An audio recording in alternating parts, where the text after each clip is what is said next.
Hello everyone, how are you all today? Probably in the deep freeze. Florida has fell off to Antarctica. Oh man, 34 degrees on the thermometer here. There was frost all over the ground. I just wonder how many, mucho glass, man. I just wonder how many plants are going to take a highway to the byways to the whatever. From Wellville to Colville. There's no Wellville in Antarctica. Not for frugivores. Oh, good. I have some more questions here. Just trying to catch up here. So, it is always a pleasure to spend time and to work with you guys because it's just so great to see what you guys are doing. Not only on yourself, but with your friends and others. You know, we had a YouTuber that watches all the videos call me the other night, and this lady's in distress in a hospital with pancreatitis. And he didn't know any much more about her, and then he called last night and left a message. I forgot my phone in the truck, and she's got some gallbladder now they want to remove. They only gave her a few days to live. Now, a few days to live, but then they want to take her gallbladder out, and you know, all interesting, huh? You know, when you get a case and they can't digest anything, you've got to go real slow with these people. Even taking a teaspoon of Heal-All tea, and I also told him to get some apples and crush them up and make applesauce with a little cinnamon. And just in her mouth, you know, turn it into liquid and then swallow it, because she's throwing up everything, of course, she eats. And there's a way that you can slowly bring that individual back out of that. As long as they're not, I'm sure they're running her on high antibiotics and everything else, which, you know, she'd be lucky to get out of that. That's because that seems to be the death sentence, is antibiotics, no matter what they think. But you can bring someone back from the brink like that. And this is also true. You're going to have a lot of cases out there, guys, where they just can't digest anymore. They're so inflamed. The esophagus is swollen, the pancreas, the gallbladder. And remember, it would be obvious, wouldn't it, that she would have hepatic, gallbladder, liver problems along with pancreatitis. Because why? Because you know that it's the lymph system in the pancreas causing pancreatitis. Nothing else will do that. Blood won't cause inflammation. The lymph does. And it's not that the lymph causes it. It's the acids from the cells of the pancreas that is not being pulled to the kidneys for excretion, and the kidneys are not too far away. So it shows this lady lost filtration years ago. And one of the things that he had mentioned, that he found out that she was a diabetic for 40 years. Where are we at when we're looking at diabetes? As a rule, we're always looking at the adrenal glands. Now in type 1, more pancreatic, maybe beta cells, but there also could be a little adrenal gland shift up to there in terms of neurotransmitters and the autonomic nervous system. So there can always be an adrenal gland connection to all forms of blood sugar problems, because that's cortisol. That's the job of the adrenals. And also to run the nervous system or help in that process to the pancreas itself with the parasympathetic, sympathetic side. So there's always a way, and you're seeing so much more of this. And you know that the pancreas, as I've said, is a branch off of this GI tract tree, the liver, the gallbladder. How about the spleen? So when you're generally involved in one area, you're involved in another. This is particularly, you'll see maybe one gland over another or one organ over another, only because there's more genetic weaknesses. And we've been talking about this through these years, that in genetic weakened areas, there's a compromising of lymph flow. Dr. Jensen also felt there was a compromised blood flow in that. can't say. I can say to the lymph though, you can see that on the iridology, you can see that, you can tell that, and as we've said previously, it's kind of like the body wants to close that weakness off and get rid of it, because that's the nature of the beast. That's why I say that if you think simplistically about this, there's two things that are essential to life: cleanliness and strength. You clean the body out of all the acids and mucus and heavy metals and neurotoxins, and you strengthen the cells that comprise it. That's simple. And in those two simplistic views, you can literally pull someone from the brink of Hellville to Wellville. But sometimes you have to be real careful and go slow. And with a person that is not, and he asked about a feeding tube, which is a good catch for this guy. And I thought, a problem with a feeding tube is that the stomach is before the pancreas. This is a problem that a feeding tube won't rectify either. Too low. So, it's right there. And that, it'd be far better to start by mouth. Start slow with like Heal-All tea, a teaspoon or a half a teaspoon, and you just put it in your mouth and swallow it real slow. Some clients, and you medical doctors out there, some of your patients, when you get that way, you got to go real slow with these people, and you can pull them right back out of that, as opposed to she probably will not make it out of the hospital. In her condition and what they want to do and all this kind of stuff they're talking about, I doubt it. I think that these type of people that are advancing these levels, obviously there's no cure medically for anything like that in the first place, let alone these advanced cases. And these cases, we've pulled a lot of these advanced cases back into life again from going the way we're talking about here. So just keep that in mind. I wanted to bring that up to you, especially for the Facebook people, that sometimes you get people with severe digestive problems. Go slow. Go real slow. And this is from Hilda Larson. Thank you, sweetheart. And she sent this after because we had talked about, she was doing organic only, and we were talking about it, and I was telling her, I said, around here, we just don't focus on organic or non-organic, because the organic around this area is just horrible. So I don't even focus on it. And she, being over here from Norway, she got a bunch of grapes, obviously, that weren't organic, and look what happened. Her kidneys opened right up. She started filtering big time. Look at that filtration from non-organic grapes. So don't think that non-organic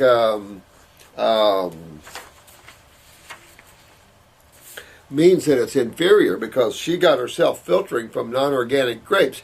I think the big issue is definitely getting the pesticides off of anything like that with a veggie wash like Fit from Fridays, or we sell some. You always want to wash, even you want to wash your your organics. I mean, they're dirty. And I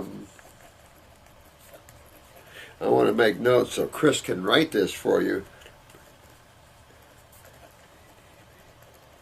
And I'll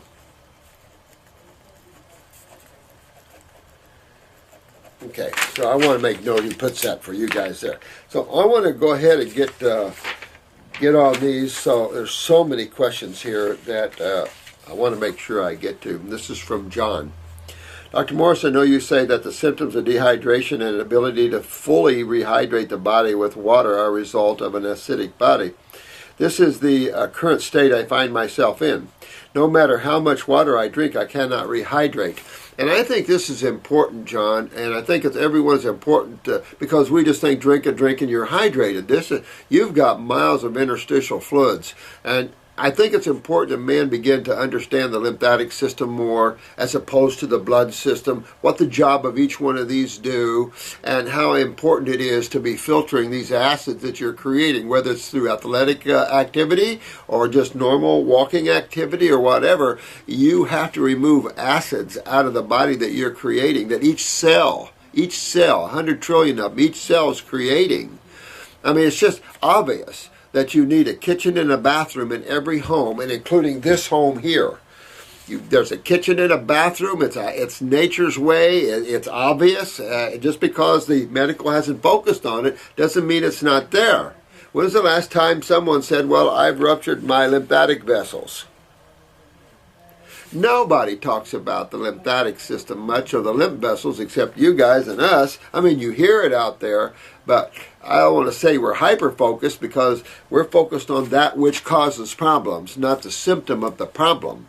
That's a runaway train. So hydration, interstitial hydration, means hydration around all the cells, which is the hydration you want, is a systemic issue, and you need to filter lymphatically, because if you can't filter and get these acids, all this white stuff, you get all these acids and this mucus filtering through your kidneys, you're going to hold them in the body. And as you hold them in the body's throwing everything at it: cholesterol, calcium, water, anything it can. So you see swelling, you see cholesterol plaquing, you see calcifications. All this is simply in the process of trying to balance pH. And in a balanced pH, the balance is actually toward the base side. Remember, blood 7.4. So you don't want to go too high and you don't want to go too low. And we talked about all these alkaline waters. Well, people are getting sick on them, especially when you get up into the 9s or above pHs. That's insane. And anybody that touts that and spent all that time working water to 9 pH and creating these Kagan machines and all these things, man, are very smart, because you have to consider that what you ingest is going to get in the blood, at least some of it. And when you're ingesting too high of a pH as well as too low of a pH, that's our bitch on proteins, being too low of a pH for the blood. And you look at some of these waters at 9 or above, it's too high for the blood. So you're flipping oneself from acidosis to alkalosis. And you know what? We need balance. Well, you have to trust the Creator to create a balanced chemistry within the fruits and vegetables. Problem is hybriding, yes, and all these things. Keep in mind the roots. You know, there's a consciousness to plants, and roots do seek out nutrition, just like you go to the store to look for nutrition. The roots of a plant seek it in the ground. It's not just for stability. They're looking for nutrition and water. So you see that all the time. This is that whole thing about why alfalfa is such a powerful plant over wheat or barley, is the consciousness of that plant will seek nutrients as deep as it need to go. And there's been stories, whether they're true or not, who knows, never was there, but there are stories of roots of the alfalfa plant 40 to 100 feet deep. I don't know how they would ever know that. But, I mean, that's what's out there in the books. So, I don't know. It's enough to say the alfalfa plant is powerful, and you want better juice than wheatgrass, go to the alfalfa juice. That's a power hog. Even Shackley understood the power of the alfalfa plant. However, no matter which one, okay. However, I wanted to ask, is there anything in the endocrine gland, pituitary, thyroid, adrenals that could also cause an inability to hydrate? I would say, yeah. I would say there are contributing factors to that, definitely. I think a contributing factor would be, I mean, we could just throw it out there and say, you know, low parathyroid could yield low calcium. That would cause somewhat of trouble to hydrate, since calcium is a main component not only of hydration but of most activity in the body. I would think through the adrenals, you would be looking at steroid problems in relationship to kidney function and metabolism functions. That could throw that off. Another thing to think about is the more acidic you get interstitially, that means around the cells, interstitial around the cells, that you're going to affect the ability of the cell to absorb the metabolism of a cell. You change. That's why we use magnetic bracelets and mattresses. A lot of the medical doctors that are anesthesiologists, we have a sweetheart. I interviewed her on the radio one time in Sarasota. She's an anesthesiologist, a medical doctor, and she makes magnetic bracelets. She's got some nice stuff. So these are the kind of medical doctors that you want, that understand more of life and can move into the health field like they should. Instead of staying in sick care, they can move into the health field. And that would be better. So there could be, you know, in relationship to hormones and steroids and neurotransmitters, you could probably map out, you know, the lack of nerve response creating this and this and this, the lack of steroids creating low cell absorption, sodium potassium balance is off, and this could affect, you know, acid. I mean, you could just go on down that line, I'm sure. That's why, John, and all you guys, you just got to go toward the doorway of health, because there's so much that you can play with this and go, yeah, and go the routes and draw, just like we do in science anyway. The problem is we have better questions now for science or for ourselves to research on. You know, before, you know, when you have a question and you go scientifically to look at it, I don't know, you know, sometimes the results bought and paid for. The reason I ask is because after a couple days on a pituitary glandular, I started feeling more hydrated and my body was holding the water more. Well, that's interesting. I would say that, you know, through the pituitary gland, you've got literally the control of everything almost. That and the hypothalamus area, which I think the pituitary is a small little intrusion of that, but or protrusion. I could probably see that in particular too. Now get this, pituitary of course controls urination. So we're back to the kidneys again, and maybe in some responsiveness in some way, you know, it's happening. So, but that's a good, interesting take on this, and that's exactly what I like about you guys. And this is how we travel down the road of awareness and learning and growing the right way, is by physical experimentation and not laboratory experimentation. So John now has felt he's getting hydrated by increasing pituitary function, which is quite interesting to me. So as we go down the line and you continue with these questions, I'm going to have this now stuck here, John. So I'm going to be looking and watching my clients and all of you guys in relationship to that aspect of it, you know. I've also said that during kidney filtration, is there a pituitary link? Because we know that it can affect urination. You can have a weak pituitary and wet the bed till late. I mean, all kinds of things. So the pituitary is a big deal to that, whether it controls filtration or not, or that's just a constipation of the kidney tissues interstitially, just like anywhere else, because kidney interstitial areas are going to dehydrate like anything else and become more solidified, inability to filter, blah, blah, blah, blah, blah. Thyroid, I don't know. I mean, through calcium channel, maybe. You know, a medical doctor, a good endocrinologist should be able to answer that, I would think. Finally, I would like to talk to you about my heart. A pharmaceutical drug called phentermine, I don't know how you pronounce that, has completely put an end to my ability to walk faster or run. Holy crap!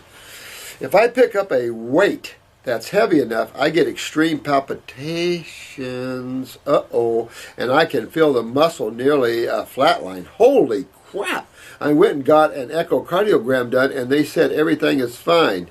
Yeah, but but that's an echocardiogram, so you don't have any regurgitation, you don't have any prolapsing and things like that, so you know that it's a neurological event. Because when you lift up weight, you're looking at neurotransmitters and you're looking at the nervous system's response to muscles, or muscles' response to the nervous system. Either way you want to look at that. So when you tax the nervous system too much, you start getting palpitations, because remember, the electrical system controls the heart. So when you're stressing that electrical system, so it's telling me your electrical system's down. Which electrical system would that be that controls the heart? Autonomic, and you're talking parasympathetic, and you're talking adrenals, which is the sympathetic side. So you're looking at adrenals, you're looking at the central nervous system, so you want to get on the glandular for adrenals, build your adrenals up. I would probably use the heart formula, because it's just a strengthener of the heart muscle, nerves, everything else. So I love my heart formula for strengthening that. I would definitely go and build my adrenal glands up, get my kidneys filtering, and start getting myself hydrated more and more and more, because during dehydration, lack of calcium utilization, check your calcium utilization. How strong is your fingernails? Mine grows so fast I can't stand it. I almost go slow down, you know, but that's the thing. is that you should have claws when you have good parathyroids, good bones, good connective tissue, da-da-da-da-da-da-da-da. All those things have all this has an effect on heart. Everything, on neurological system. Remember, the heart's just a four-chambered organ with two gates, two valves, right? It just brings in blood, holds it, sends it to the lungs, gets oxygenated, and back out. So it's really just that. The pressure really comes from the lungs. Now, you've got that valve, and you can hold back, and part of that is involved in that, but breathing creates the pressure more. So a lot of people just think the heart is where you get the pressure. It's definitely dealing with oxygenation and lungs and everything else as well. So if an echocardiogram, you don't see anything there with valves and chambers and thicknesses and all that, then it's totally neurological. And those neurological weaknesses can't be seen in echocardiograms, CAT scans, MRIs, or anything like that. So that's my guess. It's more of a neurological event. But remember, it's a four-chambered organ with a nervous system, with a blood system, and with a lymph system. So when the blood isn't flowing to heart cells, heart attack. But this is true everywhere. Sometimes if you feel a pain in your liver, you could have cells dying right now from a lack of blood flow to those cells. Sometimes pain is that. There's what's called silent heart attacks. And those are many heart attacks, just like TIAs, but many heart attacks that you really don't enough to feel, but you can see in the eye any lesion or any darkness where those cells were broken down a little bit. And they should be on an EKG, be able to tell you whether you have had some of those, if they've had any damage or not. But you must look at all these things. When you have lymph backing up the heart, it's called congestive heart failure. Neurological, of course, is all the palpitation, all the heart arrhythmias. Anything from just simple sinus arrhythmia all the way to VTAC, AFib, all the things like that. I know my own body, and I know that their technology isn't able to see what is wrong. Absolutely, but your eyes can. That technology is state of the art. Why? Obvious. So get your eyes done, John. Take a look at that. My heart was 100% before I took that pill. Now, going back to that pill. Look it up, and just see what the side effects are. I don't have time to do it for you here, but look it up and see what the side effects are. But you know what? Why are you taking that, and what is it for? You haven't mentioned that yet, and that's really, you got to look up. Before any of you take a pharmaceutical, suggest you, thank God we can Google stuff. Google up the side effects. Get a nurse's PDR. They're always pretty accurate. Or you can get a physician's PDR. For some, that's intimidating, but get a simple nurse's PDR. They have pretty straightforward there. And Books A Million, all these people sell these things, and look up and see what these drugs before you take anything. The same thing, I took the pill. I could run 100 miles. Now I can't even run fast. And this is part of the problem with pharmaceuticals. You don't use a pharmaceutical for strengthening, for healing. These are only to control or suppress. What could this acidic medication have done? Again, it had to be a neurological suppression or an endocrine gland suppression, like the adrenals or something. I'd have to see the action of this pharmaceutical. Right after I took it, I could feel a series of tears in the muscle, tears in the muscle, like the acidic med was really ripping. Holy crap. Well, if you were feeling that, you were feeling it through the nervous system. So it could be taking the toll, because everything you're saying to me is neurological. Do you think high fruit and herbs can regenerate the damage done? Oh, absolutely do. Absolutely do. And you want to get on a high fruit and berry diet too, because this probably is more neurological. Me, myself, and I'm going to do some circulation formulas. I'm going to do up brain and nerve number 2 for sure. I'm going to get my kidneys filtering. I'm going to bring my adrenals up, and I'm going to detox this crap out of me. Would genetic remembering of cells play any kind of role into this? When you're genetic remembering of cells is a natural process, just like you. Just think about every day you live, and everything, you start getting millions of dollars coming in, everything was good to you, going to change your consciousness? Absolutely. So I'm not saying it's like that, but it's an energetic, which is consciousness, which is God, which is awareness, which is intelligence. All these things are wrapped up in foods and herbs, just like it is in everything else. So we talked about that in the last video or two, where, when you're eating consciousness, you're eating an intelligence here. You say, I don't kill animals because I don't want to hurt them, but you're eating a living plant if you eat vegetables, and that living plant can feel and understand you just like an animal can. So you can take this all the way like Hinduism does, where you don't step on an ant because you don't want to come back. And I do believe they might believe in transmutation, where you go backward, transmigration, where you go backwards. Whatever that. It's enough to say, though, you can't do anything on this planet without affecting another. Just doing this, I sent out energy all through the books everywhere by just talking in the universe. This echoes out to all life. You just can't, when you move in a completed world of chemistry and physics, everything has to, you affect everything around you.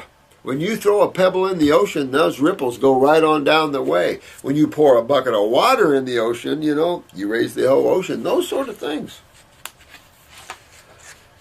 Oh, what's this?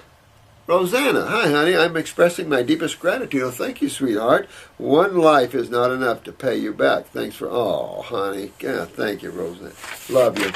Thanks, sweetheart. I appreciate that, honey. You know what? We're all just God people working together to get each other well. I've just been in the trenches for a while, and with your guys' help, look at what we're doing. Look at what we're accomplishing. Look at the awareness and the growth and the healing. I just love this.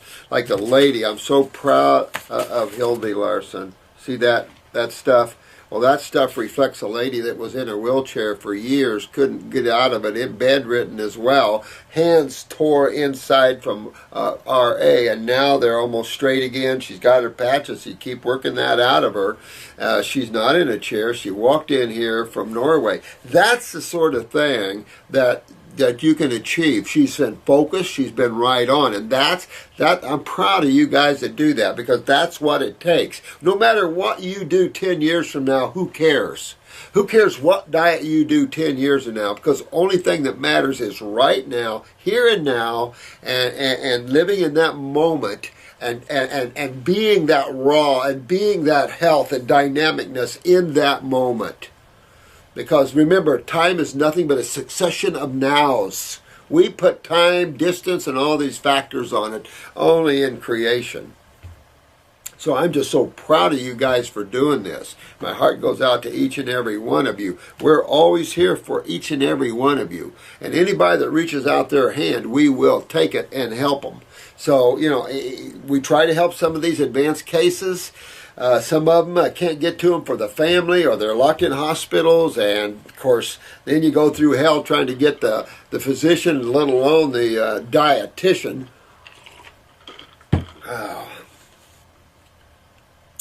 You ever seen most dietitians and how they look, especially in hospitals? Interesting. Dr. Morse, I would greatly appreciate your help. Here are my symptoms. Okay. Hair loss. Let's go over this case. This is from Facebook. This looks like a good case. Let me just read down through here, and then we'll come back to this. Hair loss, severe abdominal bloating, often associated with lower back pain. Hypothyroidism, diagnosed age 11. And currently 40 years old, taking Synthroid T3 and T4. Synthetic T3 and T4, not Synthroid, synthetic T3 and T4.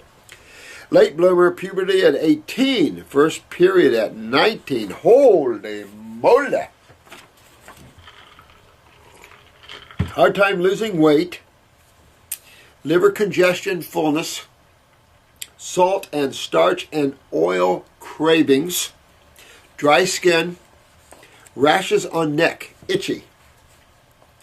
2 neck injuries on right side. Hard bumps on right side of neck, possibly lymph nodes. Okay, not going to have those there long, are we, dear? Possible prolapsed uterus, neck and shoulder tightness, enlarged lateral ventricles in brain due to cerebral aqueduct stenosis, possibly the result of forceps delivery when I was born. Right lung congestion. When I am sick, I often first develop sinus pressure and congestion and pain, and then fungal foot infections. Now, she says, I try to eat primarily raw foods, but I fall prey to cravings and easy weight gain and become severely bloated. I feel like I have a lot of mucus in my head and neck, which may have prevented my pituitary. See how smart you already are, Patty? From working when I was young. You were right on. You're just right on. And that's the problem with these formulas and dairy products. They're so mucus forming that we fill our children full of mucus. Wait, there's more. Just think about the child in you and as the fetus. As the mother mucuses herself up, so does the child. Her lymph system becomes his. If one thing you see in iridology is mom and baby's lymph systems look pretty much the same. Resulting in my low physical development and hypothyroidism, diagnosed when one was at 11. Yeah, I think you're right on here. You didn't show me your height or anything, but you did tell me. Now, what's another clue as why she's grabbing onto the pituitary? Exactly. She didn't start her period till she was 19 years old. I would go right to the pituitary. I probably wouldn't go to the ovaries, although you could use the female reproductive formula for 2 or 3 months and really just kind of strengthen up all the female organs, and it is a pituitary, but this is a pituitary glandular thing. The thing is, without the eyes, you don't know whether the pituitary suppressed the thyroid and created hypothyroidism, or you got both things going on here. I'll also kind of go to you about the parathyroid here. That's something else you want to take a look at and do the parathyroid thing here. Now let me go through here. I feel my liver weak and my digestion is very slow. I basically would like to know what herbs, glandulars, diet would help me back to Wellville. I currently teach human anatomy and physiology to nursing students. I want to heal myself and feel drawn to helping others learn how to detoxify. I hope to learn much as I clean my body. Patty, I love you, honey. Good. I'm glad you're here doing this. Okay, so let's look at this. Can we tie hair loss to maybe pituitary? Absolutely. And what tie would that be? Just what she's talking about here. She's really feeling her problems. And I think you guys feel your problems and no one's giving you respect for that. And when you feel something, there's something going on. Just because a medical doctor can't tell you why doesn't mean there's nothing going on.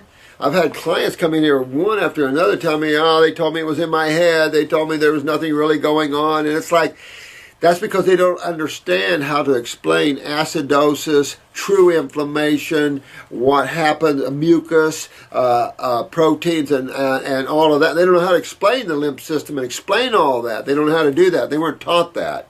So I'm hoping that we'll all, medical, osteopathic, all of us will start working together, because there's only one planet, one people.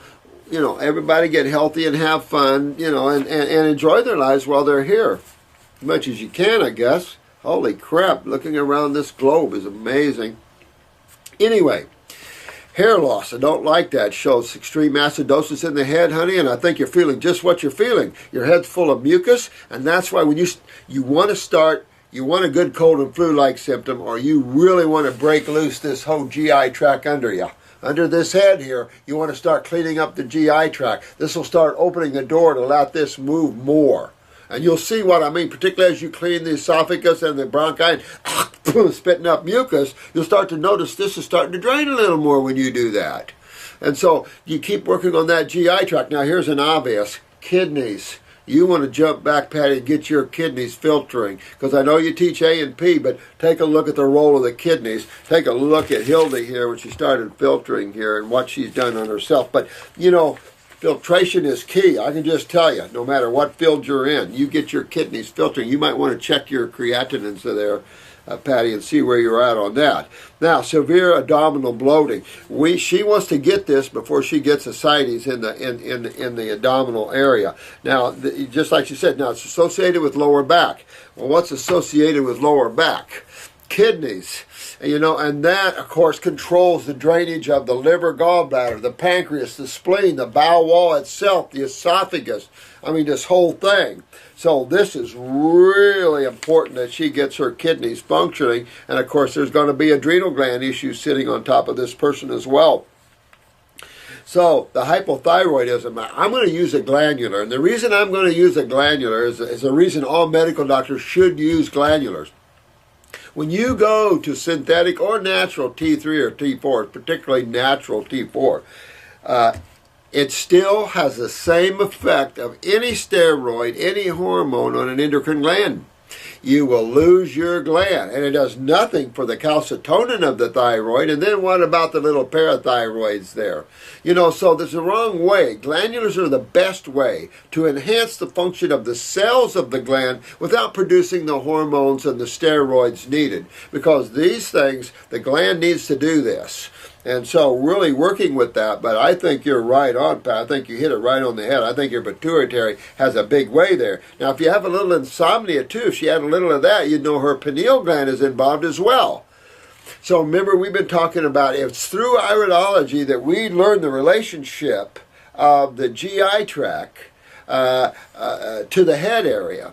And this is particularly true in embryology, where we learned what this embryonic trunk really is and how that relates to all your organs and glands. So transverse colon always involved. So I'm going to say, Patty, that you probably have bowel problems here, and this is probably backing up your liver as well, gallbladder, pancreas, who knows. So to get these doors open, you've got to get the kidneys open. Now, you can try anything you want to for years, been doing it, but I'm going to tell you, once the kidneys are open, the race, you start to see, everything start to change. The bloating goes away. Now, here's the thing.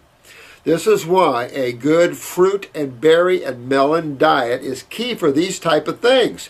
Easy to digest. They don't stress the liver, gallbladder, no high-fat foods. They're easy to digest at the pancreas. If you have pancreatitis or something, here's where you digest first, is the mouth.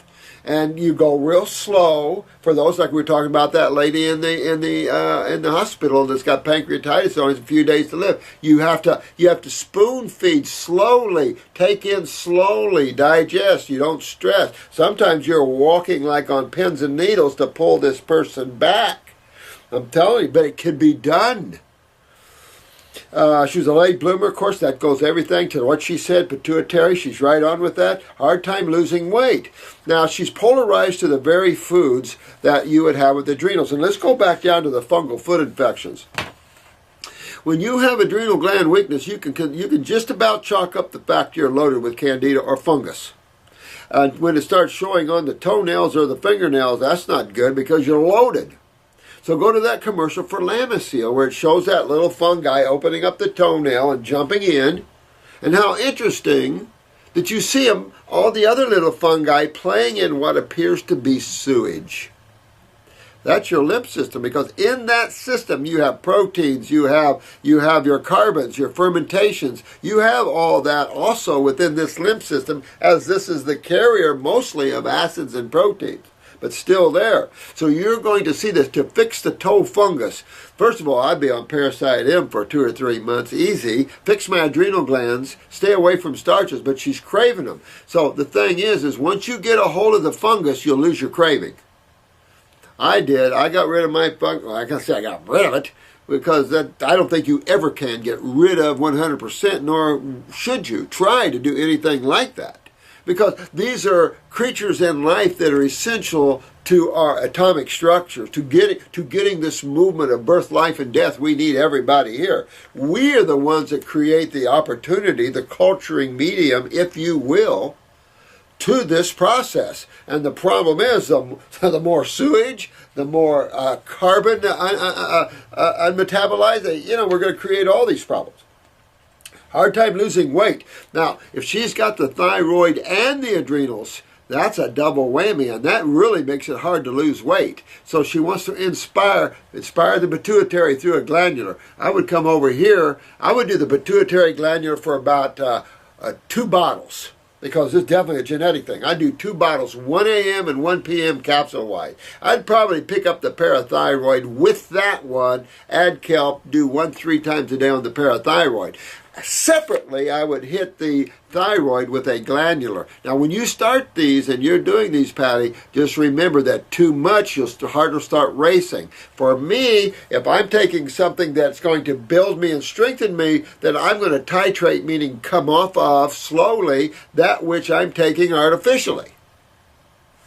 It's just common sense.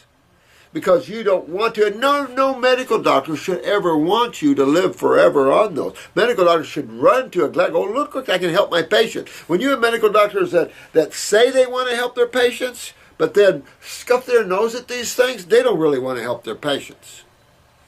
They just after for the money. Because you're going to have your eyes wide open because you already know you can't cure anything. So you're going to have your eyes wide open and look for those things that do. But so many just shut the doors and no. So you just shut the door. You don't learn. You stay stagnant. And that people are moving away from those people that are like that now, more and more and more, because they know what it's like to come to love clinics, clinics that love people and that are after their health and that are concerned about their clients and that work them through their issues. So, hard time losing weight can be thyroid and adrenals, honey. So work on both of those for sure. Liver congestion, yeah, get that out. But this is the lymph system. Congestion is lymphatic. So you get your kidneys filtering. It'll pull the liver clean, the pancreas clean, the gallbladder clean, and all that. You might want to do a liver gallbladder flush here in about 3 weeks or 4 weeks on a raw food diet first, and then do a liver gallbladder flush. Salt craving is adrenals, big time.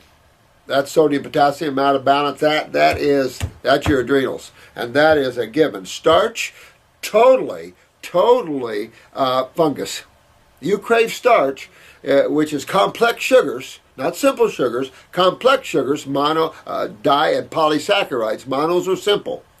That's part of that. So that's her fungus. That's her fungus in her toe and all that, craving the starch. The salt is her adrenals. Oil cravings. The thing about that is, concernful is the lack of metabolism of fatty acids. And that would go right to where you're knowing, because she's an anatomy physiology teacher. She knows right where her liver and what that does. So she knows immediately that can be a problem here. And again, how does it become a problem? Lymphatics, not blood. Dry skin. Okay, so we're really dehydrated. Subcutaneously, you're probably backed up there. Get a picture of your eyes and look. Now, you can have weak cells in the skin. That gives you that skin ring around the outside of your eye, a darker ring around the outside of the color portion, which is the iris. But dry skin is just reflecting the systemic dehydration. So again, hydration, as we talked about with this other gentleman here, is not, I drink water, I'm hydrated, especially water without minerals, because that's acidic. So true hydration interstitially is filtration, is elimination. Because this whole life, remember, is a process of consumption and elimination. Both sides have to be done equally. You have to consume the proper nutrients and energetics, but you also have to have proper elimination, because failing on either side creates a problem. Rashes on the neck. Okay, so you're full of fungus, that's why they itch. But rashes on the neck, when you see rashes on the skin, what's going on inside here? You're backed up acidically. You're backed up lymphatically. And that's a problem, because it's starting to break down the skin. It's inflammation. It's acids burning the skin. Now, 2 neck injuries on the right side. So this might be hard for her to heal from injury, because one, she's not moving lymphatically, so it's hard to clean up any cells that have been damaged, any acidosis from that injury and the breaking down of tissue and stuff. That has to be removed through the lymph system. So if the lymph system isn't moving, then she isn't cleaning up her mess. So she's constantly having inflammation, or where the trauma was, and then she's got these hard bumps where a lot of the sewage is probably being stored from inability to move them. Now, I'd probably put coconut oil or some castor oil on these hard bumps, but you, Patty, if I can say anything to you, sweetheart, get these bumps out of here. Make sure you get your kidneys filtering. Obviously, the right kidney is one of your lack of filtering kidneys, but you get these kidneys filtering and get this lump out of here. I put myself starting with a 5-10 day grape fast and start getting these down. If not, down the future, you might have to be doing some pulling with some black salve there, but you don't want these lumps on the neck. That means you're lymphatically backed up in the esophageal wall, GI tract, and as you're making claims here, and I can see that, is liver as well. I don't like hard bumps. I don't like hard bumps because we deal with so many tumors here. It's not even so. I don't like any of that. Possible lymph nodes. So if that's the case, you want to get everything filtering before the lymph nodes atrophy. Once the lymph nodes atrophy, even we have a hard time getting you. That's all I can say. Because if you don't have, if the road to Wellville has been destroyed, hard to get to Wellville, and one of the roads to Wellville are the lymph nodes, cleaning them out and getting them filtering. And when that's dehydration. That's what acids do, is makes fluids hard and tissue hard. Fibroids makes things hard. That's what acids do. Dehydrates, hardens, possible prolapse uterus. Now, if this is true, I think you should focus on the parathyroid too, because that's probably down too. That would mean low calcium utilization, and that would mean that she's in line for a prolapsed uterus, bladder, bowels, everything, skin, breast, doesn't matter, everything, because that's connective tissue and it's a systemic hit. Plus, calcium is involved in neural transmission, so there's heart arrhythmias associated with it, and you can go on and on and on to these roads, depressions and things like this. Neck and shoulder tightness. Well, that's going to be totally lymph, and that would get, she's got tight nodules. Is she going to have tight shoulders? Absolutely she is. So, another thing I would do, Patty's neurolymphatics. Use those neurolymphatics and go down that spine. Get somebody to work your spine on each side, clockwise on these neurolymphatics. Try to break this loose more aggressively. I'd probably mix 3-lung tea and Hillel tea and sip on that throughout the day and see if you can loosen that. Fenugreek, pleurisy root, mullein, all these herbs break up hardened sputum and hardened tumors and things like this. So definitely the lymphatic formulas the lymph node formulas do the same thing. That's why I use a tinctured lymph node formula to try to get to these lymph nodes faster. Because blood's going to ooze this stuff as time goes through the body there, and hopefully, it can break this sooner than later. But that tightness is just related to the neck, related to the lymph, always. This isn't a blood problem when you feel tight and stiff. That's a lymphatic problem. That's an acid problem, and that becomes a dehydrated problem like we've been talking about. Enlarge ventricles in the brain. You know what? Enlargement hypertrophy. That is always swelling, and swelling always occurs in what medium? Acidic medium. Acids are met with edema. It's a natural process. Whether it's a swelling of the ankles, we all know where that is. That's kidneys. Your ankles swell, you're going to your kidneys, baby, or you're going to get yourself in trouble. So this is real important. And she has stenosis in the aqueducts. She has stenosis. What's stenosis? Hardening. Hardening from calcifications. What would make things harden? And where would this calcium come from? It's definitely pulled, isn't it? Why? Acids. The body's attempting to fight acidosis. Now, I don't know if this is the one with the lipids or not, but the concern then would be, of course, cholesterol and things like that. With this sort of issue, it's possible you have gallstones and liver stones too. So like I say, go about 2 months on good raw, high fruit, berry, melon diet, and then do your liver gallbladder flush would probably be a good thing for you that way.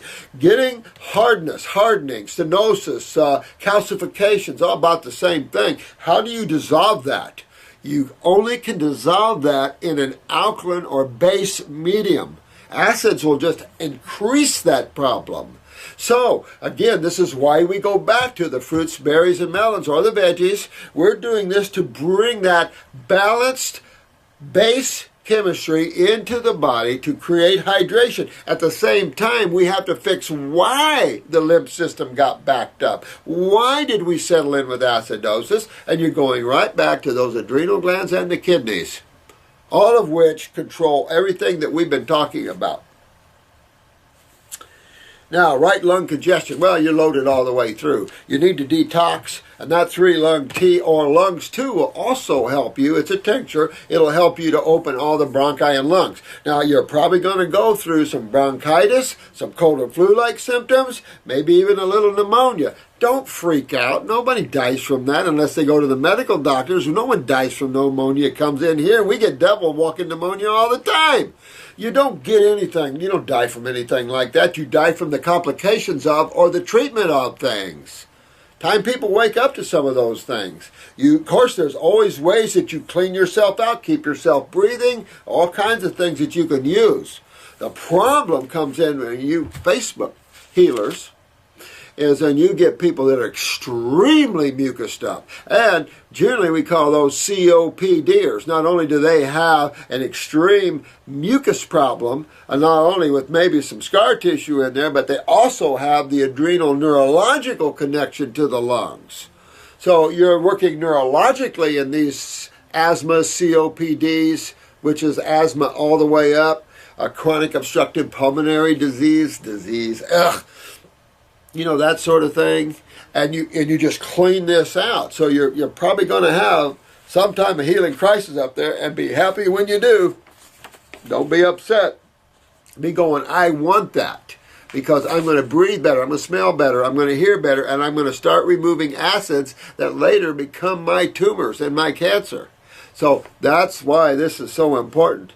When I am sick, I often first develop sinus pressure, absolutely, and congestion. And if you're not careful, sweetheart, you'll get that head pressure and then the glaucomic eye pressures, and nothing ever good comes with that. You'll want to scream and cut your head off, because pressure that you can't just pull a valve and it releases. That's why you got to get, pressure comes from everything blocked down below. So when you have a pressure, you can try air candling, you can try neti potting, you can, you know, anything you can get, nebulizing with Hilal or 3-lung tea, you can do all kinds of things to try to open and clean. So appreciate it, Patty, but that's what you got to do. And I would put myself on as many fruits, berries, and melons as I could. If you have to do a salad at night, okay, but there's a time where you might want to dig deeper, and I concur with you on the pituitary and everything else. Good case there. But Patty, you got to go get yourself, get these things, get these tumors or swollen lymph nodes down and out of there. Don't mess around with that. And I would use a castor oil or coconut oil, something maybe to help loosen them up a little bit. But you're having a problem with oils, you can tell. Of course, you're going to go right to the hepatic part of that body. Okay, so this is a metastatic adenocarcinoma. If you had this diagnosis, what would you do with no primary source? It is in lymph nodes. What do you think I would do?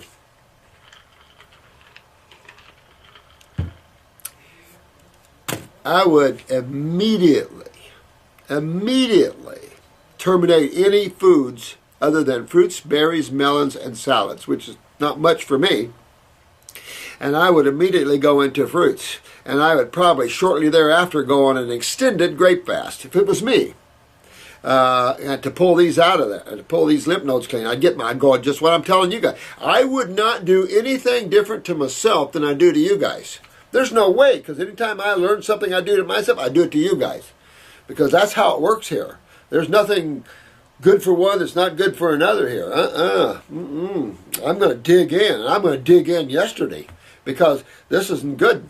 And it's not metastasized, it's just systemic. Instead of using the word metastatic, they should use the word systemic. All right? So, grapes are not an option where I live, and especially organic, not at this time of year. What about straight lemons? Better still. Better still. I do lemons, oranges. This is Adwina. I would do lemon fasting, orange juice fasting, because I'm my favorite, grapefruit juice. Non-organic grapes. I just showed you Hildy's urine that got so much more filtration on non-organic grapes. And I would just go that way. And I would be popping those herbs. I'd do just what I'd tell you. I'd do a capsules. I would do stomach and bowel. I would do lymphatic. Probably I'd jump on either lymphatic 5 for 1 month, and then I'd go to lymph node 5. I wouldn't combine the two. That's your blood, your poke, your chaparrals, all your strong ones. And I would be working on my lymph system and my kidney filtration, my adrenals. And I'd be doing that now. So Adrena, hit it hard, and you'll be successful. You don't have to worry about a primary. This is a systemic problem. The primary is kidneys, in the sense that you don't have a festering acid here that's damaging cells, and then a damaged cell. I did a video on that once before, where if you understand how the body's made, like Patty's and A and P, professor. She's a teacher of that. Think about this. Cells can't go to the blood and influence the pH of the blood. This is where death occurs readily. So blood has to be guarded quite aptly. So if you'll notice, you find cancer cells where? Lymph nodes. Why? Because macrophages understand a little bit how the body works in the immune system wise. You couldn't put macrophages, these are cannibals. These are immune cells that gobble up or phagocytize other cells. And you're not going to put them interstitially, you're not going to put them around the other cells because they could get damaged, but then you would create a massive onslaught. So you try to reserve these macrophages to lymph nodes, and then you've got the bacteria lymph nodes. So you're all set up for damaged cells, acids, you're all set up there in the septic tanks, the lymph nodes, for that which is coming, and then that which is broken down, and that which is then sent off to the kidneys or skin. Remember, you have to have some elimination hooked to acids or byproducts. You're not going to throw them back in the blood and have a reconstitution of that. Doesn't happen. I mean, you might see some minor biotransmutations, but not 100%. And you're going to see a lot of pounds of acids that need to be excreted daily. You've got to there's a lot of waste produced in the human body from 100 trillion cells and all the activity. If you're an athlete, so much more. And you've got to be able to deal with proper elimination of cellular wastes. That's what this is about. It's easy to correct the colon in its wastes. You use cell restoratives, clean up the bowels, get a little cascara, a little movement, a little cleaning up. That's why these bowel formulas, why we did that video the other day for you.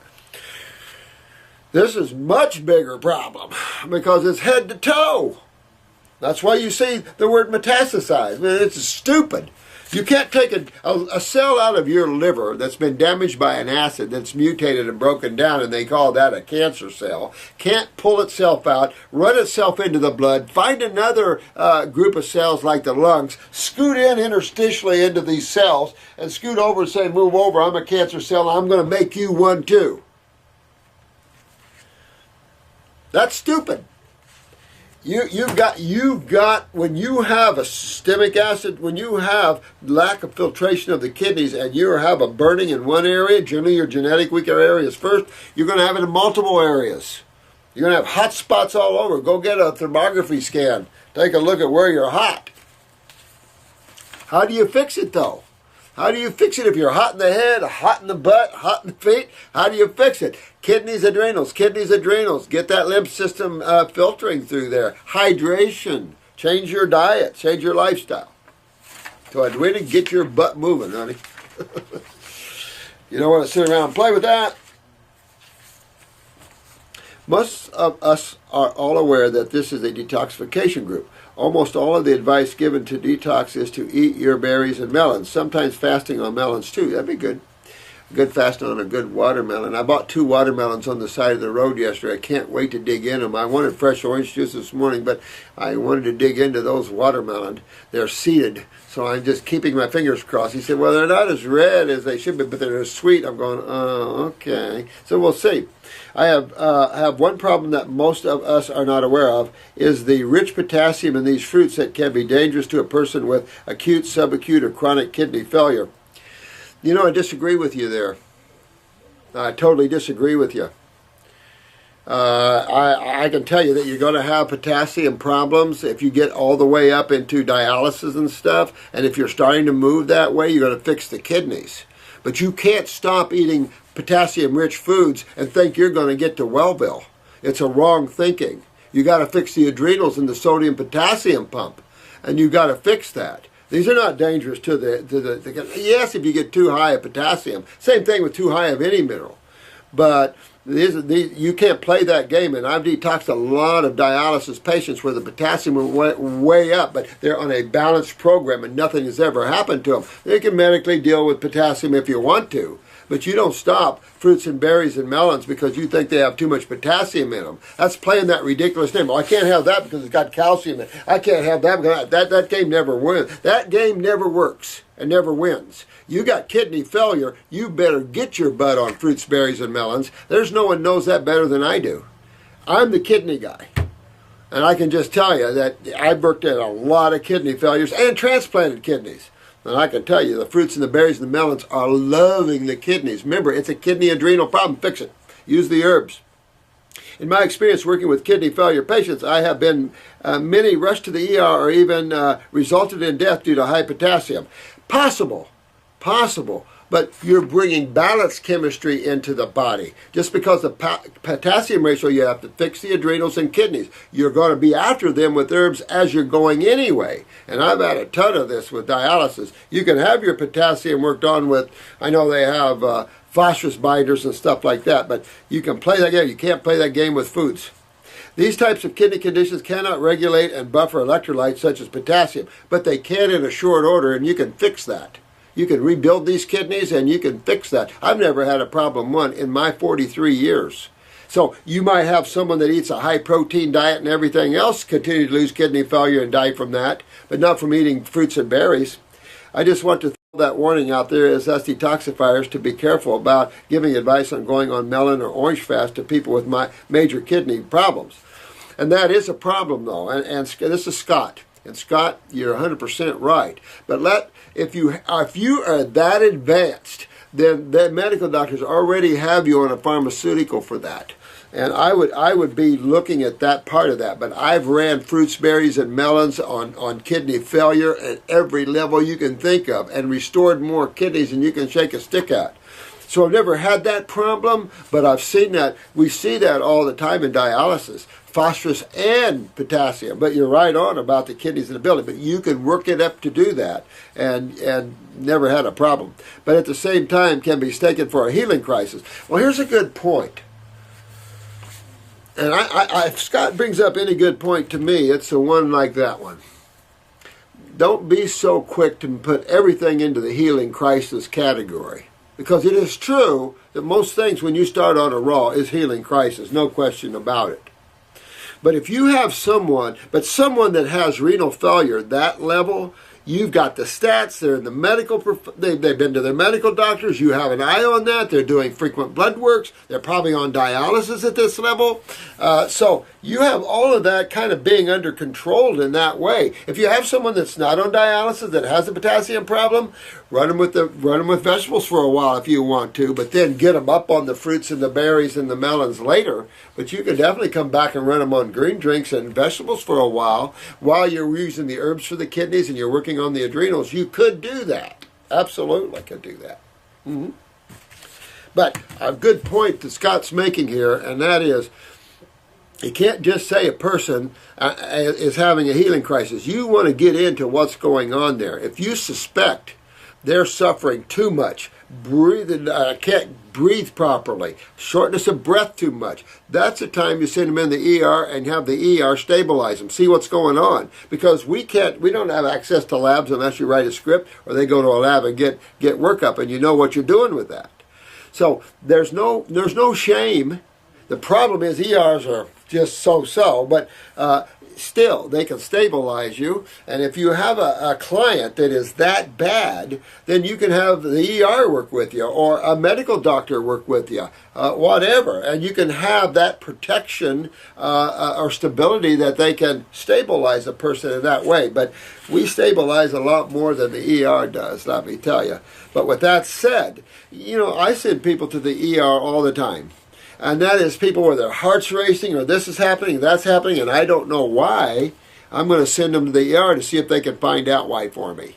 Or if it can help them stabilize them a little bit. Because you have people that are very advanced. And like Scott here, you got people with severe kidney failure. You've got to work them back to Wellville. So they might go through matter of fact, some healing crisis, can be close to terminal. I've never really seen one, but it is possible, I suppose.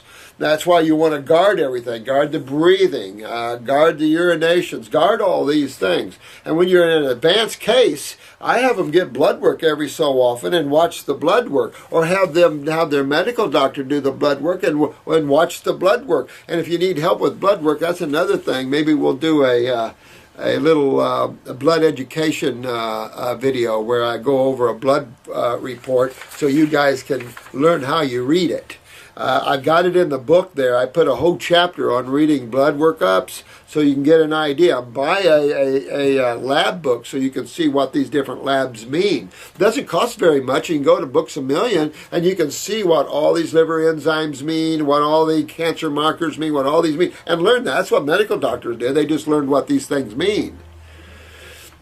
Oh, that's all that is, and watch your clients closely, especially the advanced ones. And again, remember I talked about detoxification is an art. You have to know when to hold them and when to fold them. Well, Scott's kind of alluding to that, and that's really what you've got to look at with your clients is know when to hold them, when to fold them, pull them back off the raw, pull them back off all fruits and berries. There's times you have to do it. They rat out, they think numbers. You have to bring them into a state of balance. Sometimes I just get them off of everything and put them on some steamed vegetables with some salads and some fruit in the morning.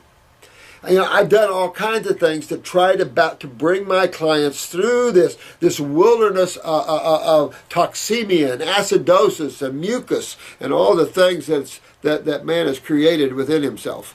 So yes, but you do not let an advanced case of anything stop you, Scott, and that's on the other side of this. You don't let any of these people, you don't stop that. You can use medical intervention to help you with high potassium issues. You can play with some foods a little bit with that, but you're at the same time, you're going into those kidneys with herbs and you're going into those adrenal glands and you're going to affect the ability of the body to deal with the sodium-potassium pump, etc., etc. But be careful and best with your advanced clients and you work with them. But you can't freak out either. There's a balance to all of this. And it only comes with experience in a lot of ways. I try to part everything I can to give you my experience ahead of time. So you don't have any problems. Things will go smooth. But you're always going to have a case here, a case there that's problematic. You just can't help it. Either psychosomatic or whatever, or just advanced in the acidosis and the destruction of their tissues. Does that stop you? No. Is it dangerous? It's all dangerous, Scott. People are dying like flies, Scott, so it's all dangerous. But you don't let that stop you. You walk with forthrightness, consciousness. You understand when to hold them, when to fold them. You make sure they're protected. And if you have to use a medical or an ER, fine. You should. That's what they're there for. And if they'll wake up, they will be happy to work with you and help you stabilize them. Unfortunately, it's not that way because a lot of healing crises do end up in ERs and they never find out why. 9 times out of 10, when you send a client to an ER, they can't find nothing wrong with them. Been doing this for years and they can't find nothing wrong with them. The reason they're in a healing crisis doesn't show up on the stats. But I agree that when you're dealing with advanced kidney weakness or anything else like that, cancers, keep an eye on their blood workup. But when you have advanced kidney failure, you've got medical doctors involved with that as well. There are many signs of high potassium, but at the same time can be mistaken for a healing crisis, Dr. Morris, and this is true. But I've never seen it. I've never had anybody pass from high potassium levels or have any serious problems with it. Matter of fact, we have a lot of dialysis clients that potassium runs high all the time. We're feeding them balanced chemistry all the time. Sometimes, another thing, Scott, sometimes chemistry is out of balance, fools you. So sometimes you can kill a patient by thinking you're trying to correct their chemistry and you can't. So there's all kinds of ways to look at this, man. If you can add this subject, I would add this subject. It's a good subject. I like what you brought up, Scott. I don't think you ever covered the dangers of potassium and how much to start with when detoxifying with very poor kidneys. And you're right on. It's a big issue, but do not. And all this is a big issue in your advanced cases. You're holding these clients. You're working with them. Their life is hanging in a balance. I had one guy come in here one time. He was loaded with cancers. He'd been the AMA route and chemo and everything, and he had the balls to tell me, I'm putting my life in your hand. I trust you. I looked at him and said, I wouldn't. You don't put your life in my hands. I'm going to help you put your life in your own hands. People have to start taking responsibility here, and that's the one thing you guys are seeing too. You have to take responsibility. That's why we're educators. We educate you. That's why these videos are an educational series, so you can learn and work. and people like Scott that bring up these good questions and all these other great questions. That's the value of these videos, is to, because I can't think of everything on one video, and there's no way it'd be a year video. So this is all helpful to everyone learn these things. And some of you are already working with the dialysis clients. You already know about the potassium phosphorus. Don't forget the phosphorus side of this too. That's another one. Sometimes my clients have to go on phosphorus binders. But you get the breakdown of proteins and all this in the body, because that's what the body's going to do. It's going to get rid of acids and stored proteins. That's not a bad thing. That is a good thing.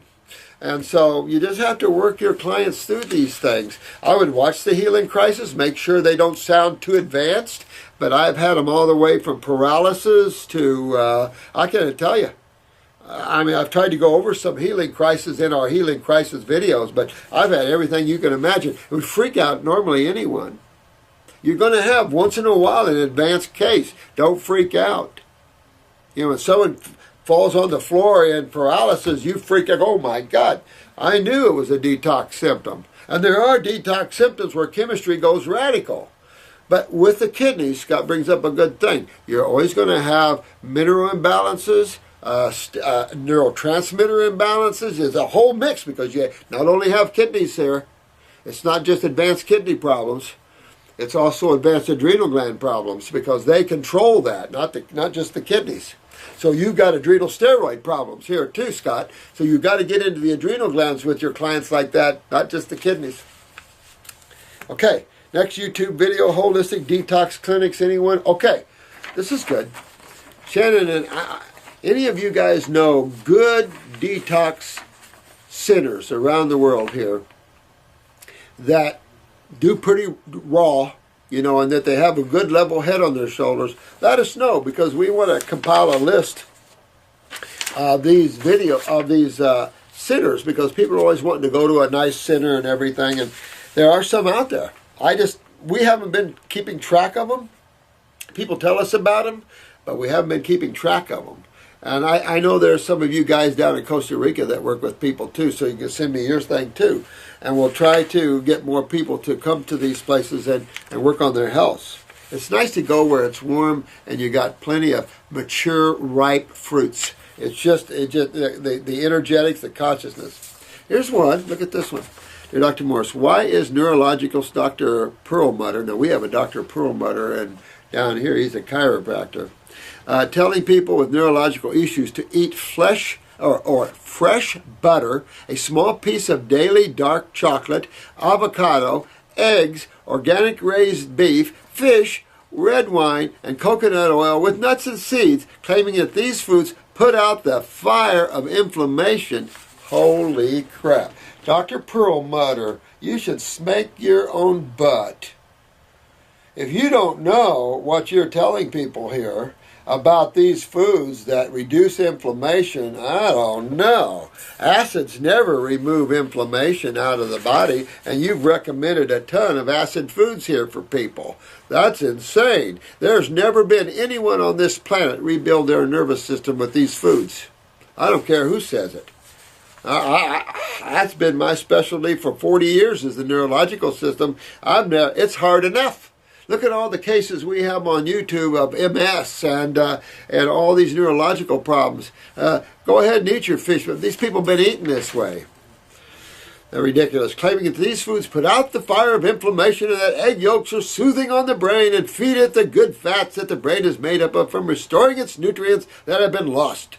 He also believes a gluten-free diet cures Alzheimer's, and that too much sugary fruit is bad for dementia. Well, I just put Dr. Perlmutter along with the rest of them, some of the medical, not all of them, apologize for that, but a lot of the medical doctors. This reminds me of the Pottinger people, you know, who way out there with the fresh meats and the organic meats and things like that. That would be a natural move. This would be actually a natural move for a medical doctor who is just coming out of medical thinking that would just take a little peek in our world and make these claims. You guys are at the top of your field. This is the top of the field in natural health. Our clinic is one of the top clinics in the world. This is the top of the field in regeneration of tissue and genetic remembering of cells. And you can see we don't recommend anything like this. It is a horrible diet to recommend to anybody, and to claim that this gets rid of inflammation. So I'll tell you what, here's a good way. And I've offered this many times, so does a lot of other practitioners, but for you to have high inflammation, take RA or anything like that, arthritis, lupus, Lyme's, fibromyalgia, and spend yourself a couple of weeks just on raw, just on your fruits and your berries and maybe a salad or something, just stay raw, and then go out and have you a meal like this. Let me show you how it helps inflammation. Yeah, you can tell on your own self. You don't have to have some Dr. Perlmutter even recommend. Try it on your own. You'll see immediately what that does to you. And to say that sugary fruit is bad for dementia, give me a break. And gluten-free products cures Alzheimer's? Holy crap. Is this guy unconnected to Alzheimer's and dementia and not know about acids in the neurological central nervous system, autonomic? You don't know that? If someone has Parkinson's and is on statins, where's my waste paper basket? Where's my file 19? That are on statins and other meds and taking lots of vitamin supplements, causing more damage to themselves with this routine. Absolutely. Absolutely. Vitamins not so bad as minerals. Water soluble is better. But if someone has Parkinson's and they're on statins, what does that tell you? It tells you that what's down? Their adrenals. But you're going to have adrenals down in Parkinson's, MS, Lou Gehrig's. Why? Autonomic nervous system. Always. They don't hold the charges that controls the kidneys' lymph system or the kidneys' filtration. So then you back up here lymphatically in the head. Now you break down the cerebellum, which is your equilibrium, dizzy, vertigo side. And you start popping brain lesions in the cerebellum and in the brain. Brain lesions, that's just the acids breaking down brain tissues. You know? So, if you would expect someone on Parkinson's or MS to always have their weak adrenals. But what would come with that? Because that's neurotransmitters we're talking about out of the adrenals that runs the autonomic. What about the other side of the the other side of the adrenals that's steroids? Absolutely. And so running low steroids, and we just talked about this on a couple of videos ago, when you run low steroids out of the adrenals, what's your body going to use now to fight acidosis? LDL, absolutely, cholesterol, because that's what, basically, you're looking at a lipid system and lipid-based steroids to deal with acids. That's a common thing. So you're going to see that. And so they're going to be on statins. That's another proof that they're highly acidic, and that's proof that they have weak adrenal glands. This just proves what we're telling people right here, that a Parkinson person would be on statins. Absolutely they would be. Now, he also liked to do heavy glutathione injection therapy. Why is this doc getting so much praise on this new book, Grain Brain? Who the hell knows? I tell you, people have this craving for someone to tell them that the bad foods are actually good for you. That's what people want. People want to hear it's okay to have your whole grains. It's okay, because gluten's a protein. It's okay to have high protein diets. It's okay to have fresh animal foods. Just raise them better. It's okay to have eggs. It's okay to have dark chocolate. It's okay. And that's what you see. I'm not opposed to red wine as long as it's organic, a glass a night or something, coconut okay, but then you're going on nuts and seeds in a highly acidic medium. You're throwing a lot of acid chemistry in there. I mean, this guy's making ridiculous claims. He's got to watch his little butt here. Better be careful. What do eggs do to the body? Constipate them, creates acidosis. Do eggs cause constipation? Oh, You absolutely do. Oh, I remember when and I was doing eggs way back. And I got a hold of Dr. Christopher's book. And Dr. Christopher in the back of the book had mentioned eggs are constipating. I go, that's one of the reasons I'm constipated. What are the serious dangers of non-filtered tap water with non-organic coffee, and does it do harm to us, kidneys, etc.? Well, I think coffee is too hard on the kidneys anyway. It's a hepatic overstimulant, in my opinion. That's why you know my opinion against coffee enemas. You know, the use of stimulants leads you nowhere but to innervation. I was thinking about this the other day, and I wanted to add this on the video for you guys to understand stimulants. And I've used this analogy before. It's like a teeter-totter. Stimulants, innervation. Stimulants, innervation. Innervation means stimulants, innervation. You can't go that route because you'll be playing the teeter-totter. You'll be playing the yin and yang tree. Bump, bump, bump, bump. Like a one of those games you play with the ball and the flappers. You know, boom, boom, boom, boom, boom, boom. Can't do that. You want dynamic health coming dynamically from the cell. That's what you want. Dynamic cell vitality, like you would have dynamic vitality as a one cell made up of 100 trillion. Does a back full of scarring acne say anything to you? Yeah. Guess what scars? What scars? Why does the body have the need to bring in extra cells around an area? Why would that be?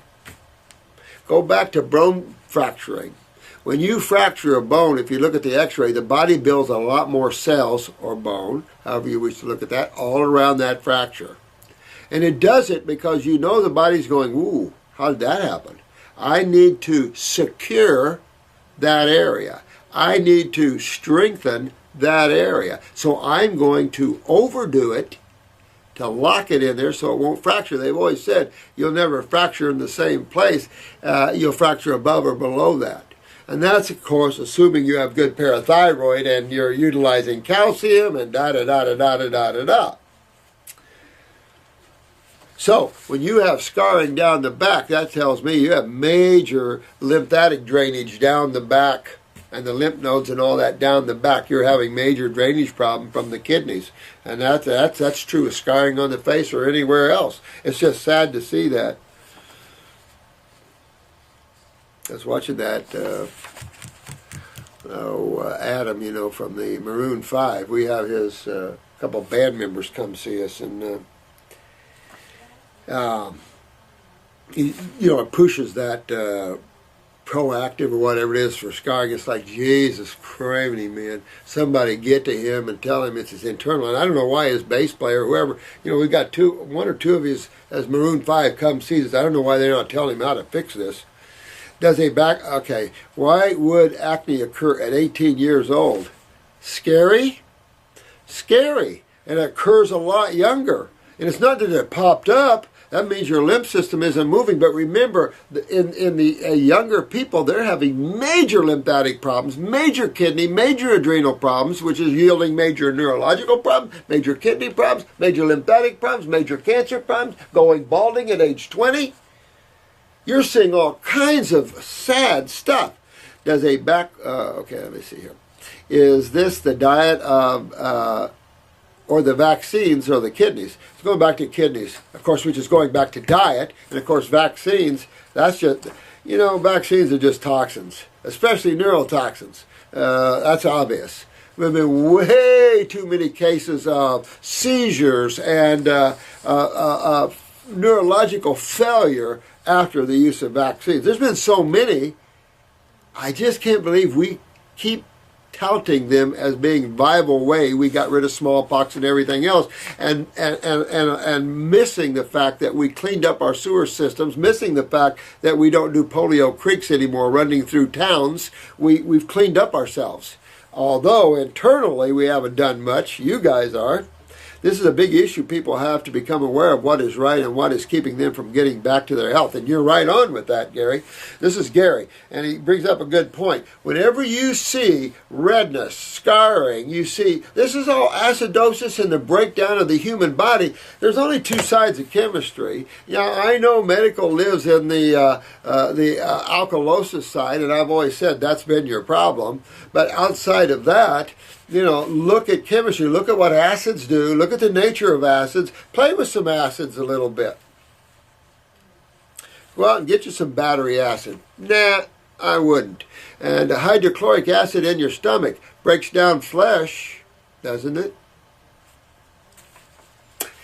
Just saying, and most of these acids from the cell are 3 pH. Remember, hydrochloric acid is 2, battery 1, and it's a logarithm, so it's 10 times 10. So cell wastes are 3, hydrochloric acid in your stomach's 10 times hotter, and battery acid is 100 times hotter than cell waste.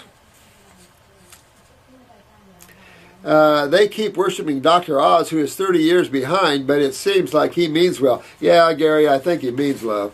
Oh, One Love, I was reading that. I think he means well, Gary. I think it's common. I think these people start getting money feeding in from all these different things. I know practitioners that a lot of their products are from MLMs, multi-level marketing things. This one Amish practitioner in Sarasota told me how much money he made a month from his checks coming in just from selling product. And I told him, I said, well, I don't sell MLMs. I don't do MLMs because you know who gets screwed? You. You've got like a noni or goji or a seer or whatever. Well, it doesn't matter what berry juice or what fruit juice. If you read your bottles, you've got 10% fruit juice in most of them, which only a fraction of that's going to be noni or whatever. And then you've got a pasteurized product, and you got downlines and everything. So everybody gets paid at your expense because the product is generally 3 times higher than it should be, and not always superior product. That's what got they're trying to arrest him again.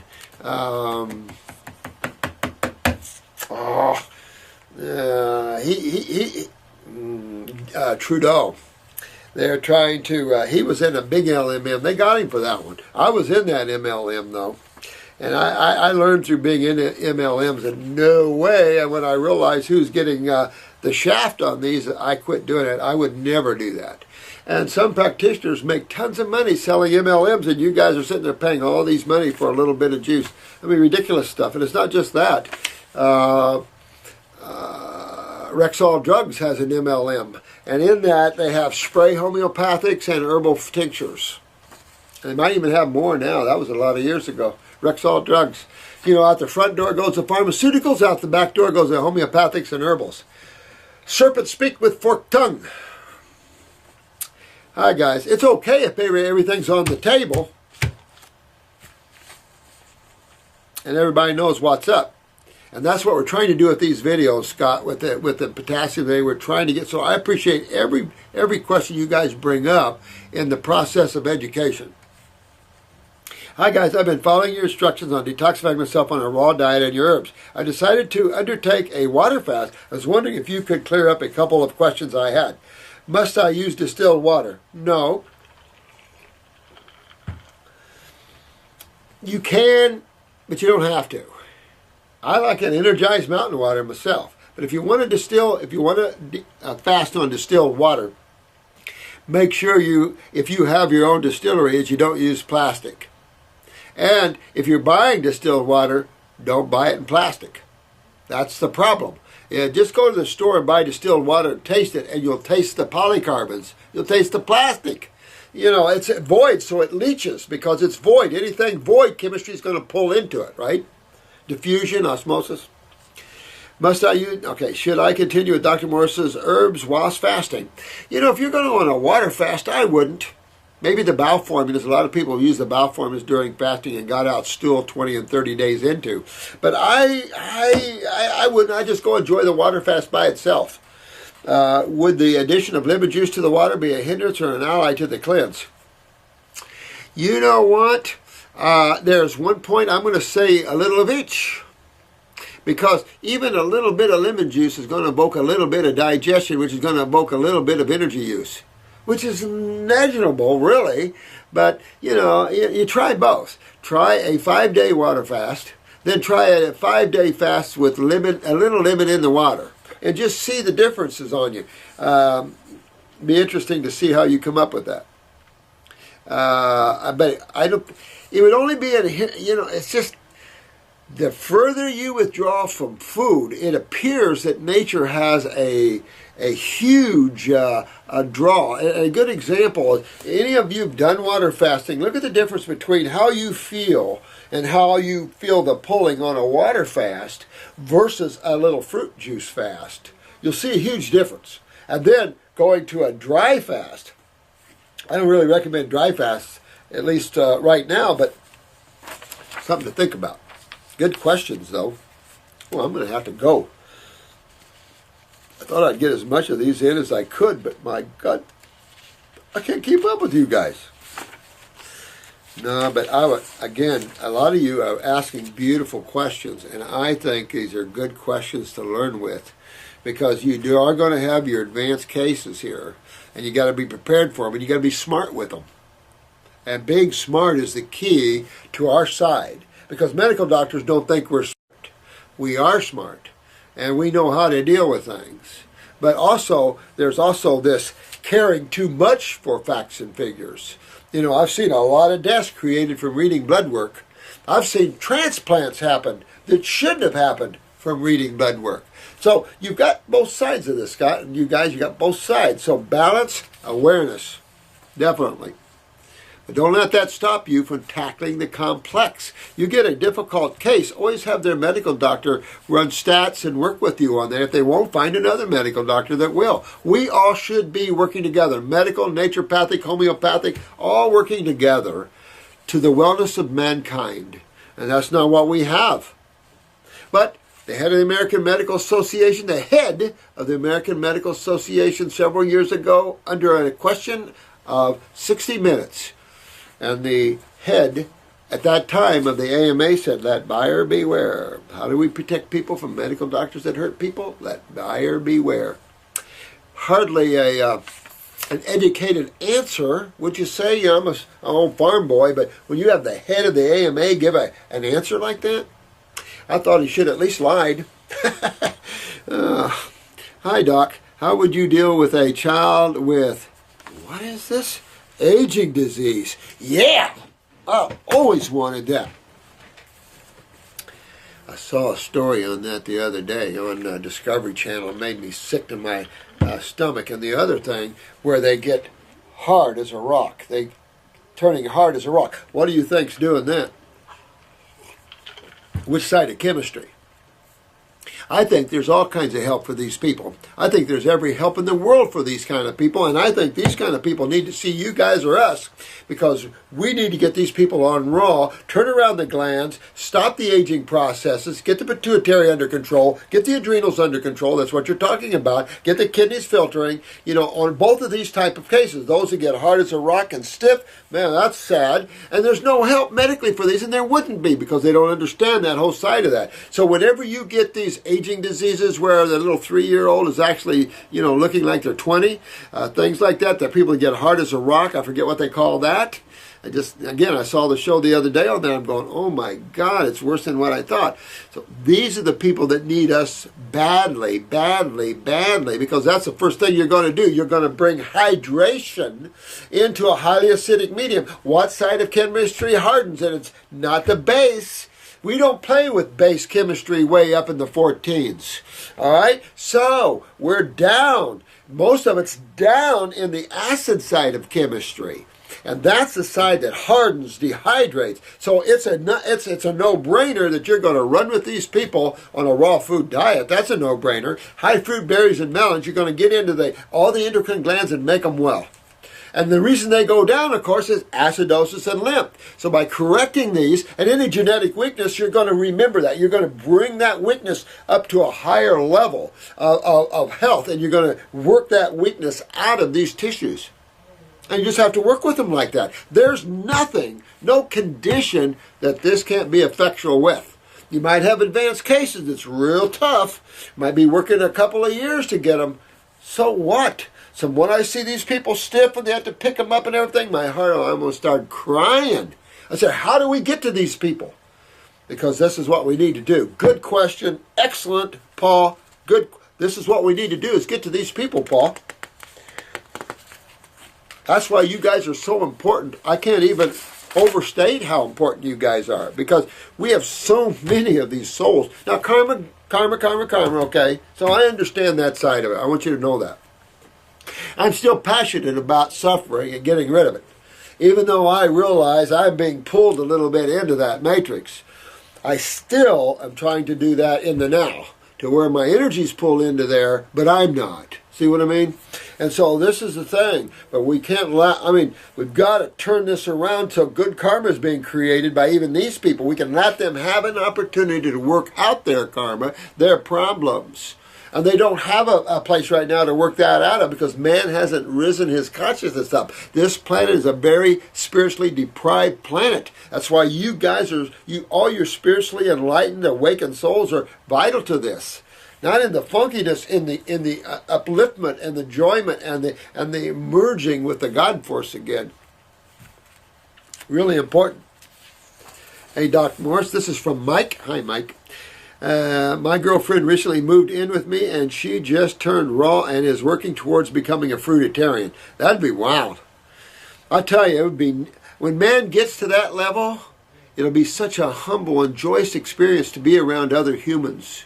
Because we'll have humility, we'll have due respect, we get bigger hugs, we got the love from the hearts. That's what we need on this planet, a big dose of that. Absolutely. I have her on Dr. Ehret's transition diet.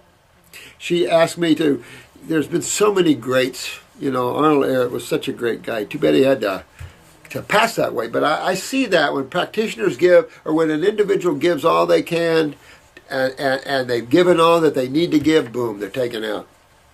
She asked me a question the other day. When she pushes her stomach out and sucks it in, we can hear a gurgling. Well, that's probably the intestines. When you're pushing and doing, you're probably closing them a little bit. That's just the movement of stool. Bowel sounds in nursing. When she pushes, okay, it sounds to me like it is coming from the transverse colon. That's possible. It's possible her colon is Humpty Dumpty like this, where you go down. Sometime I'll get a bunch of pictures, but any of Dr. Jensen's works are loaded with colon pictures. Even the Iris books are loaded with colon pictures. That's what I loved about Doc. He was so good. He was such a freak at pictures and showing you and educating you. You guys would have loved him to know him personally. He was just a spiritual guy, and he really showed. He was a male, no question. But still, he had a heart of gold. Putting on classes, a few months before you die, couldn't slow him down. I said I would never do that, but I bet I go the same way. I'm guessing it is excess fluid, gas, or combination of the two. Yeah, and you could have, strictures as peristalsis moves. You can hear bowel sounds, particularly when you have, reduced canals to go through, stuff like that. You get a little spasm going, peristalsis going. You can hear those sounds. My guess is that she's not digesting her food. She could be digesting her food and you still get bowel sounds out of that. But you might have a driver of gas or something like that. You might do that. But still, it doesn't hurt. You're going to clean up her bowels anyway, right? That's number one. Number two, you're going to strengthen parathyroids and thyroid. So anything that's prolapsed or narrowed can strengthen back up again. Right? And then you're going to fix liver, gallbladder, pancreas. You're going to clean them up so that you can digest properly. So there's less gas with the foods. Proper food combination leaves less gas, less fermentation, putrefaction. You get away from proteins, all that nasty putrefaction stuff. So all of these things will help all of that, yeah. But bowel sounds are common. But, you never know the condition of her bowels. Get her eyes and look at her eye pictures. That'll tell you. My guess it is that she is not digesting her food properly, pancreas, or she might have caked up fecal matter throughout. That's possible too. She could have mucoid plaque and narrowing, or she could just have a prolapsus of the bowel, you know, where it has to go through, and you have some strictures there a little bit. Could be ballooning, could be spastic. You know, anything of that is possible. That's why I say a good picture of her eyes will give you a good outline without having to go through an MRI. Colon, which is stopping her from absorbing water through the colon. Well, most of the water is absorbed in the latter part of the GI tract, or colon. More toward the distal end of that, which is more the descending and sigmoid area. It's so close to the kidneys, you notice that you absorb water right into the kidneys from that channel. There's so much that the rectum and sigmoid control with kidneys and everything else there. It's amazing that. But that's where you're forming more stool. As you get up higher up in the transverse, it's more liquid. It doesn't get firm until you start getting lower. And that's also when you see blood. If you see bright red blood in your stools, you know that's in the first part of the rectum, maybe the rectal flexure up in there. The drier the blood, the further up it is. Let me see. Yeah. She told me when she turned 20 and up until she was 24, she had diarrhea. Oh, wow, practically every time she pooped. Well, you know what? I agree with you then there, Mike. Probably pancreatic or hepatic, liver or gallbladder. Yep, absolutely. That's what we find every time. It stopped after that. She was 26 now. She also tells me that she gets a pain in her stomach when she eats. Okay, so, I mean, we're getting back down to right where she's having her problems, no question. Now, that's a pain in her stomach or in her transverse colon. You're real close to being right on there, Mike. That's all right. A lot of people think a lot of times they're having trouble with their stomach and their hands right over their either small bowels or right over their transverse colon. And they're thinking that stomach's more up tucked under here. She also tells me that, I can see it in her eyes. All right. Stomach and bowel problems. So Mike knows how to look at the eyes. Good for you. Isn't that neat, guys? To know the eyes, to be able to look into a person's eyes and see what's wrong with them? I love that. You guys are the future and the now healers of all, and learn more and grow. It's just great stuff. Should I wait to put her on a GI broom until I get her off the transition diet? No, I wouldn't wait. I'd get her on a stomach and bowel formula and the GI broom. Right? I'd probably put her, if she poops well, I'd put her on stomach and bowel number 1.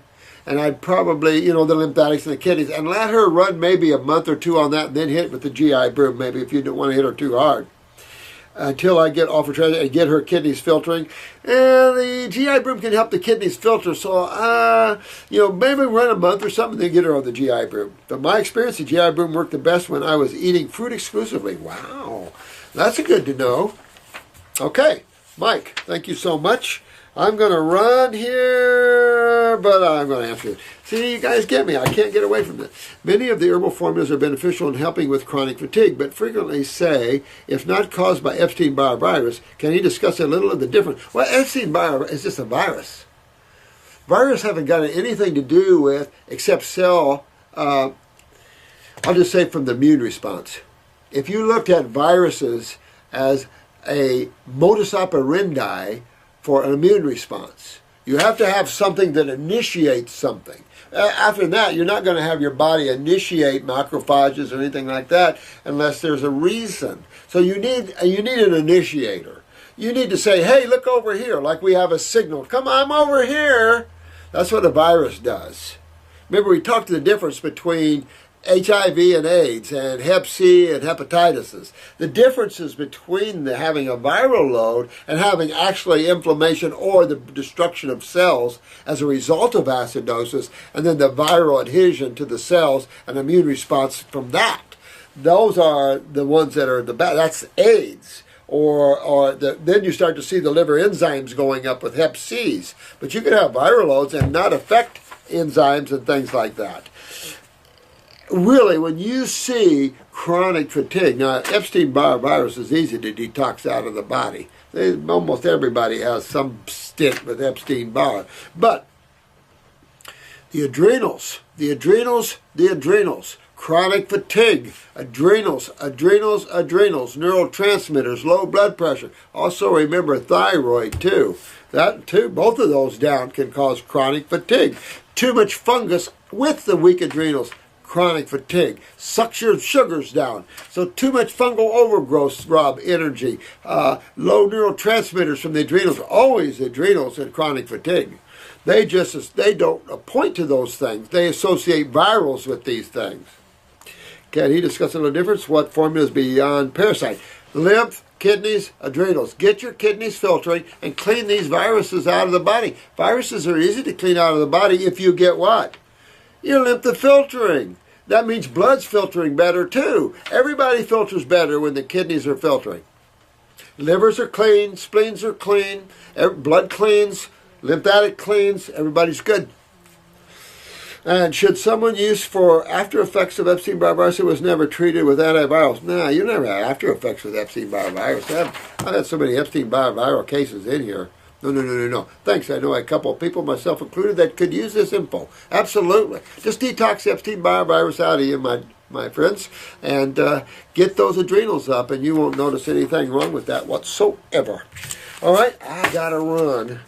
You know, we have so many questions you guys are putting in here, and I'm going to try to sneak in this weekend. I'll have Chris set this back up. I'll try to sneak in this weekend and do 3 or 4 hours. I can knock probably a lot out in that time. But really love you guys. You are such good. I loved all your questions today. We're right on point. Very good. And very important, too. And a lot of you brought up good questions related to potassium and kidney failure and all these things like that. I love that.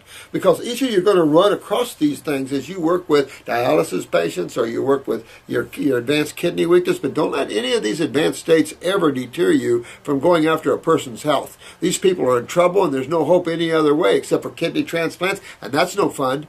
You know, a lot of people think I can just have open heart. None of these things are fun. Surgery is not fun. The replacement of organs is not fun. Open heart is not fun. None of these things are fun, nor lead to excitement and joy and happiness. None of them do. This is always a downhill spiraling of health and decay. And you guys can fix all these things. So if you need a little help with medical, you get a little help with an ER, you help that. Need help with here, you call. We'll help you all the way because we want to change the way the world sees, and it's already changing. You know, people have to have the ability to get remedy, and they have to have the ability to get wellness remedy. And they can through you guys and through what we're teaching here. We see this everywhere, all over the place, around the world, and I have in my clinic for 43 years. So, love you all. Blessings be, and you all have some fun this weekend, okay? I don't think this will be up for the weekend, but maybe. Chris got everything up, he said. Only 3 hours at home, 3,000 hours out of this clinic. That's how bad our uptake is here. See you all. Thank you, and keep them coming.